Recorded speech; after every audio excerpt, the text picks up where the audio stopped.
इंसानों के नाम अफजार रेहान बाजोड़ खुदकुश हमला क्यों।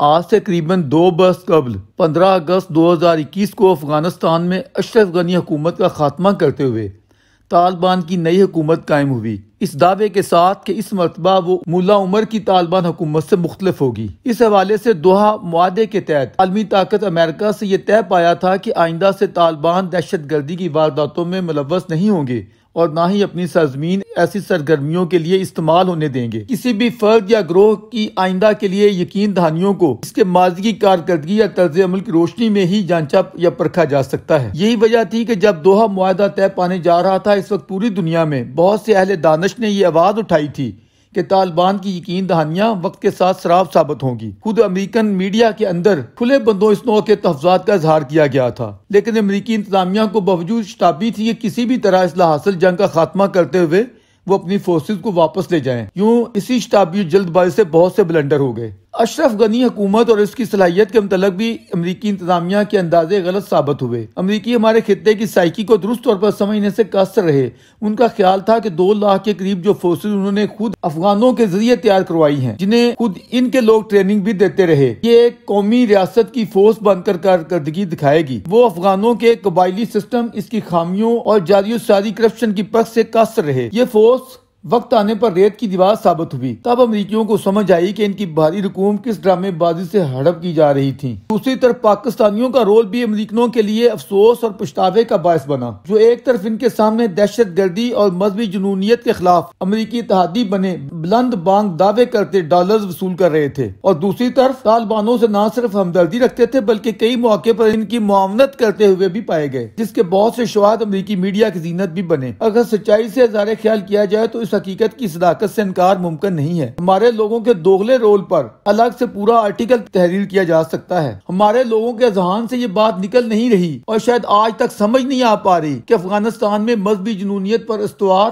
तालिबानी हुकूमत किसी भी हवाले से पाकिस्तान के मफाद में नहीं। हमारे अस्करी इदारे तो रहे एक तरफ, हमारे दफ्तर खारजा में बराजमान बारीक बीनों के मोटे दिमागों में ये बारीक नुक्ता कभी नहीं समा सका कि मजहबी जुनूनियत हमारी कौमी सलामती के लिए किस कदर मोहलक जहर है, जिसे अपनी कौम के वजूद में उतारने के लिए हम बेचैन रहते हैं। इस अप्रोच की बुनियाद हमारी खारजा पॉलिसी में इंडिया दुश्मनी पर इस्तवार है, जिससे हमने बाहर सूरत कश्मीर लेकर छोड़ना है और अपनी इस 5 सदी पुरानी लाहासिल सोच को खारजा पॉलिसी का महवर बनाए रखना है। आखिर हम हकायक का इनकार कैसे कर सकते हैं। 15 अगस्त 2021 के फौरी बाद हमारा वज़ीर आज़म जब आलमी मीडिया के सामने ये कह रहा था कि तालिबान की फतह दर हकीकत इस्लाम की फतह है और ये कि तालिबान ने गुलामी की जंजीरें तोड़ डाली हैं। कहने को बातें इससे आगे भी बहुत सी हैं। चाय पीने वालों के हवाल भी सबके सामने हैं। जो जश्न मनाया जा रहा था वो भी सबको मालूम है। मगर सवाल ये है कि ऐसा मुंह और ऐसी जहनीत बंद करने के लिए क्या यहाँ कोई एहतमाम किया गया। हमारे यहाँ आज भी इस पर खुलकर लिखने या बोलने की इजाजत नहीं। आज भी बातों को घुमा फिरा कर यूं तशरीहात की जाती हैं कि गोया TTI तो कोई आला चीज है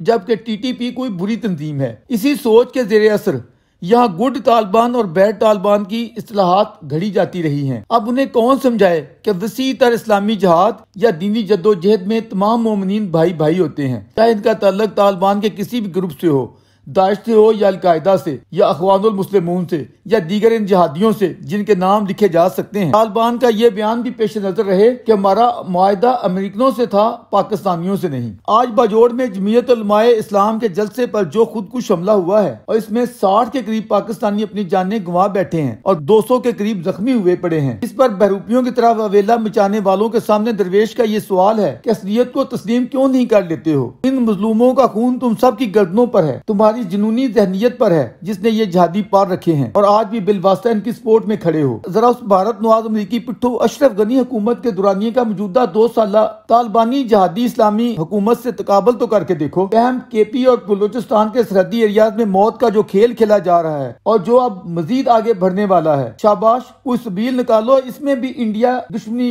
की गुराह निकल आए और ये तुम ये कह सको कि ये सब कुछ हमारा नहीं, इंडिया का और राह का किया दरा है। हमारे चापलोस खुशामदी की कठपुतली बुखारी ने तो इस नौ का बयान भी दाग दिया है। कहता है कि मैं फिर मुज़ाकरात की पेशकश कर रहा हूँ और इस हवाले से कड़ी शराइत आयद करने के साथ एटमी जंग की धमकियां भी दे रहा है। कहता है कि जोहरी तसादम हुआ तो ये बताने के लिए कोई नहीं बचेगा कि हम कौन थे। कोई है जो इस खुद साख्ता बतूनी दना और ताली बात से ये पूछे कि बड़ी बड़ी छोड़ने और हाँकने वाले, अपने कपड़े बेचकर सस्ता आटा फराहम करने और महंगाई को खत्म करने वाले, हालत तो तुम्हारी ये है कि रूसी सस्ते तेल की बढ़ के मारते तुम्हारा गला खुश्क नहीं हो रहा था और अब 20 रुपए इजाफे के साथ नया पेट्रोल बम महंगाई से बिलखते अवाम के सीनों पर फोड़ रहे हो, लेकिन हमसायों को एटम बम चलाने की धमकियां दे रहे हो। साथ ही बुलंद बांग दावे कर रहे हो कि अपने बुकारी होने का कशकोल क्या या कटोरा तोड़ने के लिए कर्जों पर कर्जे लेता चला जाऊंगा। पहले भीख मांगने का कशकोल तोड़ो, फिर दूसरों को अपने एटम बम से डरा भी लेना। बेहतर है मशरक की तरफ मुंह करके ये बुरी हवाएं निकालने की बजाय अपना मुंह मगरब की तरफ करो, जिधर आए रोज मजलूम और दुखी बेगुनाह अवाम खुद कुछ हमलों के जरिए खून में नहलाए जा रहे हैं। तुम्हारी ये नहल हुकूमत तो चंद रोज में खत्म होने जा रही है। अपने आकाओं से बात करो